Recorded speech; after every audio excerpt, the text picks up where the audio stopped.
In the wake of a dramatic political shift in France, National Rally leader Bardella is emerging as a principal contender to potentially dethrone President Emmanuel Macron in the upcoming parliamentary elections.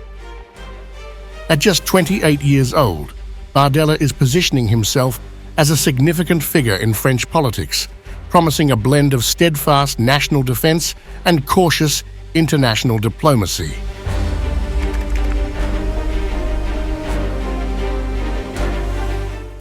At the Eurosatory Arms trade show outside Paris, Bardella notably reversed his party's prior commitment to pull France out of NATO's integrated military command. This shift comes as National Rally seeks to broaden its appeal ahead of the June 30th and July 7th elections, which represent the party's first substantial chance to form a government. Bardella emphasized that France must maintain its role in NATO during the ongoing conflict in Ukraine to preserve its credibility and influence in Europe.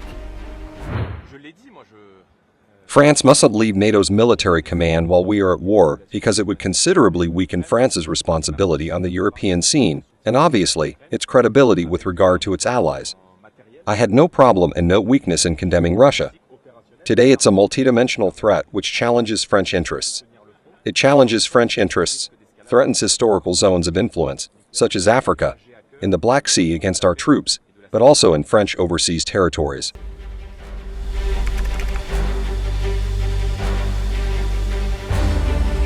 Despite softening his stance on NATO, Bardella remains firmly against deploying French troops to Ukraine, a position he reiterated at the arms show and accused President Emmanuel Macron of crossing a red line. There are red lines that the President of the Republic has crossed and which I will not cross tomorrow as Prime Minister of a cohabitation.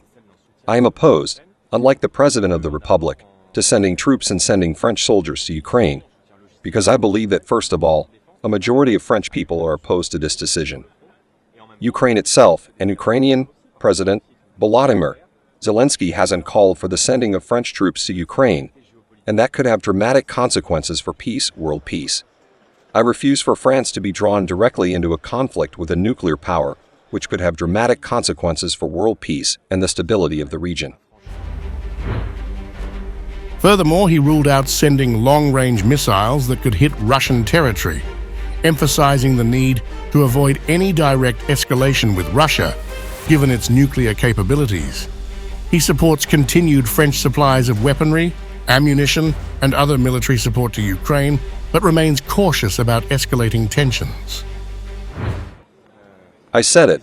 I condemn without the slightest ambiguity the violation of the territorial sovereignty of Ukraine, and my position has not changed. It is that of support for Ukraine, with a contribution of defense equipment, ammunition, logistical support, operational, defense weapons to enable Ukraine to protect itself, to hold the front, and at the same time to avoid any risk of escalation with Russia, because Russia is a nuclear power, and I want the return of peace and geopolitical stability to this region.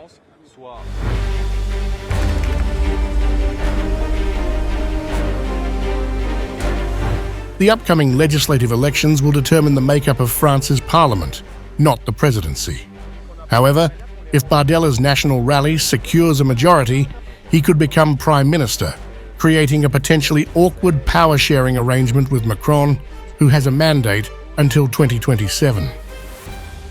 Macron recently dissolved the lower house of parliament following his party's significant defeat by the far right in the European Parliament election, prompting this snap election.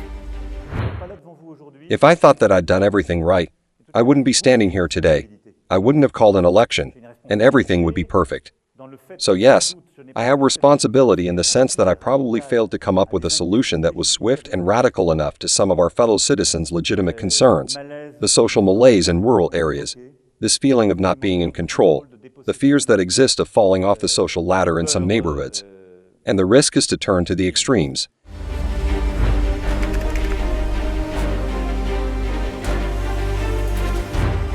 Bardella pledged to continue increasing defense spending to ensure France's sovereignty and strategic autonomy.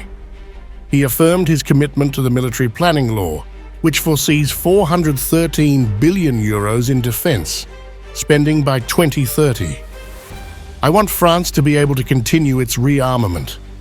My ambition is to ensure France's sovereignty and strategic autonomy, Bardella told reporters, stressing that he would respect France's international commitments.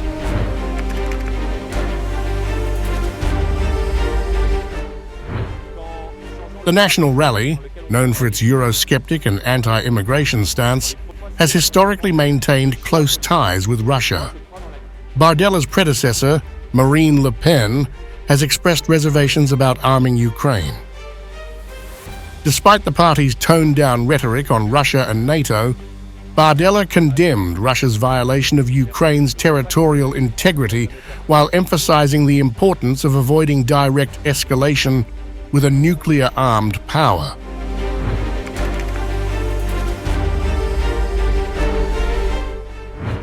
As the legislative elections approach, opinion polls suggest that the National Rally could make significant gains in the National Assembly. Bardella's potential rise to Prime Minister signals a pivotal moment in French politics. However, Jordan Bardella, the leader of the National Rally, RN, has said he will not accept the job of Prime Minister unless his far-right party wins an absolute majority in Parliament, because he would not have the freedom to act in the daily lives of French people as he sees fit.